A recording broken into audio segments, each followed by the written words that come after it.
Good morning, grade 4s.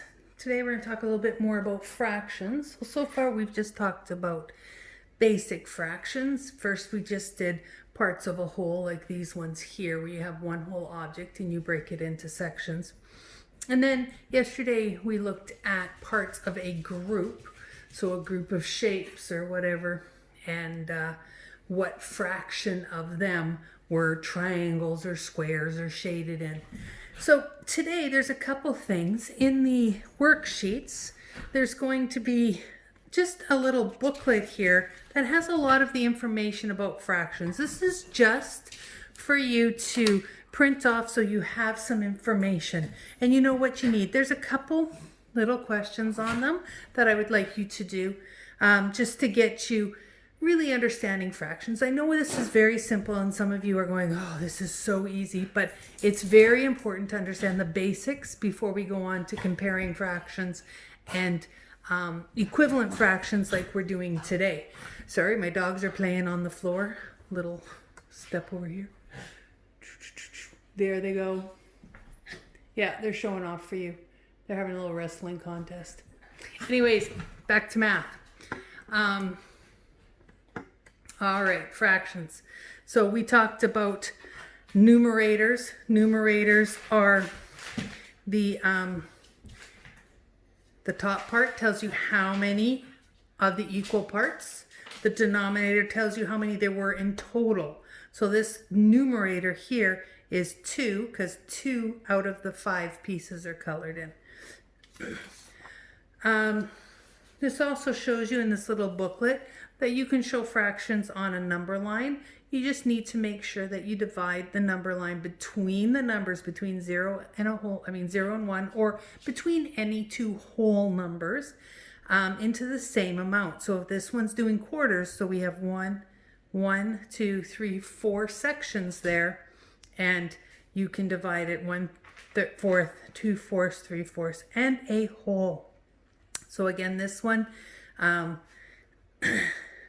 yeah, it's just, you can use a number line to show fractions as well. Fractions are whole number. When you have a fraction where your denominator and your numerator are the same, it's representing a whole number. It's 1. Because if I have 4 out of 4 pieces colored in, I have the whole thing colored in. Sorry, my dogs are making so much noise here. Today we're going to talk about equivalent fractions. So this one here, we're going to do this one later. So you can look at this one, print it off and look at it, but we're not dealing with the comparing fractions yet, looking at two fractions and seeing which one's larger or smaller. Today we're looking at equivalent fractions.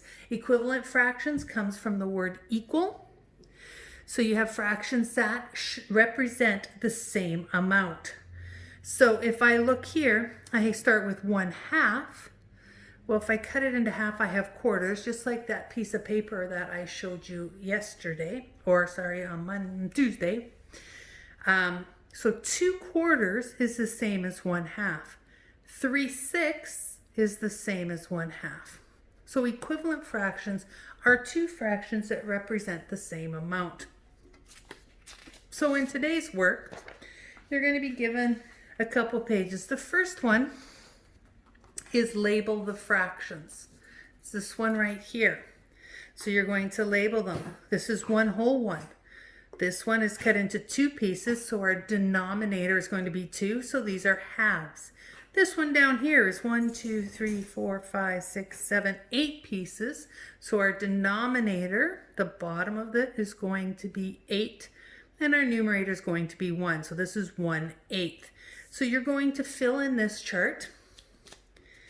And I'm giving you a few pages today. I'm going to give you 2 days to work on these. It's not a ton of work, but there's quite a few pages to look over and to do. So you're going to have 2 pages to do this. So you have ones shade and name the fractions. I'm going to do some examples of these. So these are just showing equivalent fractions. So there's 4 pages here, but you have 2 days to do that. You have Thursday and Friday. Next week we're going to talk about comparing fractions. So I'm going to do this one. This is not part of your homework. but this is an example kind of like the ones that we are given. So for this one, shade and name equivalent fractions. These are rectangles. They're all rectangles here. So the first fraction, I have two parts. So put a 2 down in the denominator, and I have 1/2. So this here represents 1/2. And then this one, I have 1, 2, 3, 4. So I have fourths or quarters.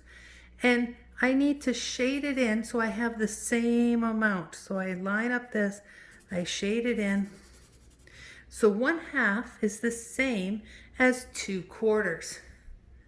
So for here, I have 1, 2, 3 pieces all together. So my denominator is how many pieces I have all together. My numerator is how many pieces I'm looking at, which is 1. Then down here, I have 1, 2, 3, 4, 5, 6 pieces. And I need to color in the same amount as what's colored in here. My pieces colored in needs to be the same. So I have 2, 6. Here I have 1, 2, 3, 4. I have quarters. I have 1/4. And here I have 1, 2, 3, 4, 5, 6, 7, 8. So the bottom one there is into 8ths. Again, I'm going to color in 1/4, which is down here. I'm going to make them the same. Make sure the same amount is colored. So 1/4 is equal to 2/8. Here I have 3 colored in out of 6. So 6 is my denominator. 3 is my numerator. Sorry, it's a little sideways writing because I'm sitting on the side here. And I'm going to color in the same amount. I can even draw a line right here to make sure I'm coloring in the same amount. You don't have to be super neat with your coloring. This is just to show you how much is colored in. So 3/6, which is this top one, is the same as 1/2.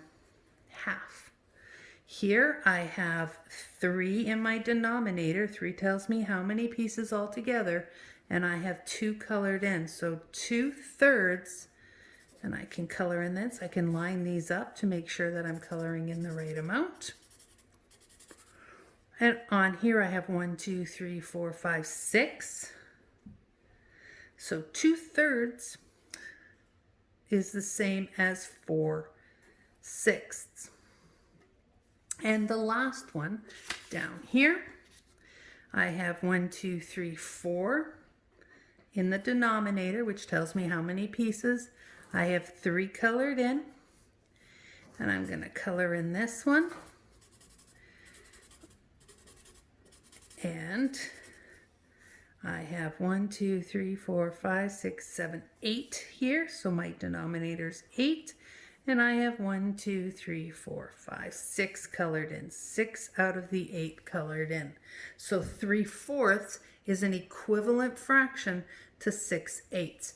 They mean the same amount. So if I was baking and I needed a 1/2 cup of flour, but I didn't have a 1/2 cup measuring, I could put 2/4 cups in there and it would be exactly the same.